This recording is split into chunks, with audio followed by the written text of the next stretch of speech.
होती है पूरी दुनिया। ఈ యాంఫీ థియేటర్ మనకి ఈవినింగ్ ప్రోగ్రామ్స్ కానీ లేకపోతే సాంస్కృతిక కార్యక్రమాలు చేయడానికి కూడా ఎదురుగా ఉన్న ప్రాంగణాన్ని ఒక యాంఫీ థియేటర్ కింద డెవలప్ చేయడానికి ప్రతిపాదించాం. అట్లాగే ఒక మల్టీపర్పస్ హాల్ మన కళ్యాణాలు చేయడానికి కానీ లేకపోతే మ్యారేజెస్ చేయడానికి వీలుగా ఒక ఫంక్షన్ హాల్ కూడా దీనిలో బాగా చేస్తున్నాం. అట్లాగే టెంపుల్ ఎడ్యుమినేషను, తర్వాత మెకనైజేషన్, కిచెన్ మెకనైజేషను, దానికి సంబంధించి కూడా దీనిలో నిధులు శాంక్షన్ చేయబడింది. అట్లాగే బ్యాటరీ వెహికల్స్ కూడా ఒక 6 బ్యాటరీ వెహికల్స్ టెంపుల్కి ఇవ్వడం జరుగుతుంది. సో మొత్తంగా మనకి ఒక 54 కోట్లతోటి మంచి సౌకర్యాలు దీనిలో ఏర్పాటు చేయడం జరుగుతుందని మీ అందరికీ తెలియజేసుకుంటున్నాం. ఆల్రెడీ మాకు టెండర్స్ పూర్తయి పనులు కూడా జస్ట్ మట్టి పనులు జరుగుతున్నాయి. జస్ట్ ఫౌండేషన్ త్వరలోనే మేము స్టార్ట్ చేయడం జరుగుతుంది. సో ఇప్పుడు దీని మీద ఒక స్మాల్ ఏవీ మీకు చూపిస్తాం. ఒక 3 minutes ఏవీ ఉంటుంది.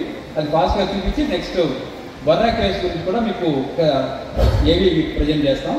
అది అయిన తర్వాత పెద్దలు మాట్లాడడం జరుగుతుంది.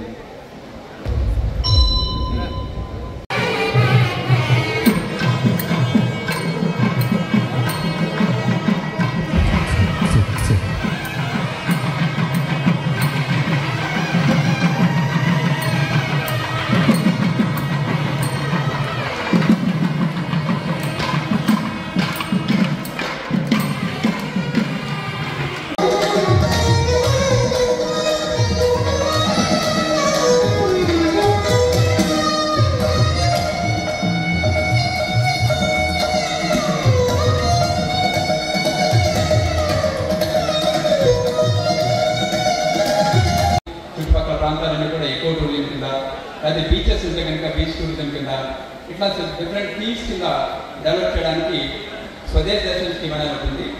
దానిలో భాగంగా మనకి స్టేట్లో 2 స్కీమ్స్ ఉన్నాయి. గండికోట అండ్ అరకు నమ్మకంగి 2 శాంక్షన్ అయింది. అందులో భాగంగా మనకి ప్రస్తుతం మొదటి సంవత్సరంగా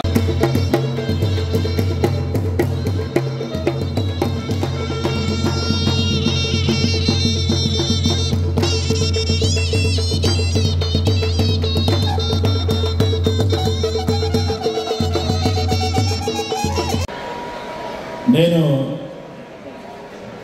పుట్టిన తర్వాత ఏం సాధించానంటే వరహాలక్ష్మీ స్వామికి భక్తుడు అవ్వటం నా అదృష్టం, నా పూర్వజన్మ సుకృతం. మరి ఆయన కృపతోటి ఈ ప్రాంతానికి 2 సార్లు ఎమ్మెల్యే కావటం, ఎంపీ కావటం మరి నా అదృష్టంగా భావిస్తుంది.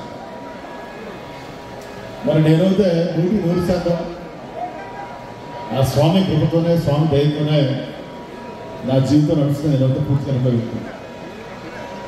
మరి ఢిల్లీలో ఎంపీగా ఉన్నప్పుడు కూడా మండే టు ఫ్రైడే ఉండి శనివారం ఎప్పుడు వస్తుందా అని చూస్తామంటూ వచ్చి ఆ స్వామివారిని చూస్తే కానీ నాకు కొంచెం ప్రశాంతత మనశ్శాంతి ఉంది. మరి నాకు ఆ స్వామివారి దయ వల్ల జగన్మోహన్ రెడ్డి గారు టూరిజం శాఖ మంత్రిగా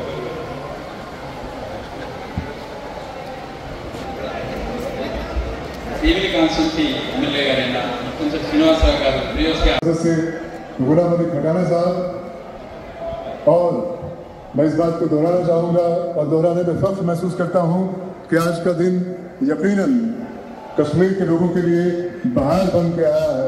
कश्मीर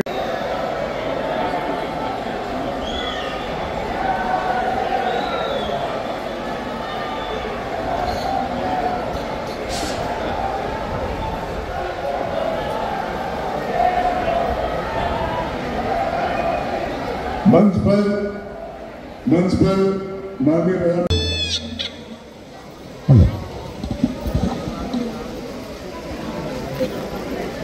हेलो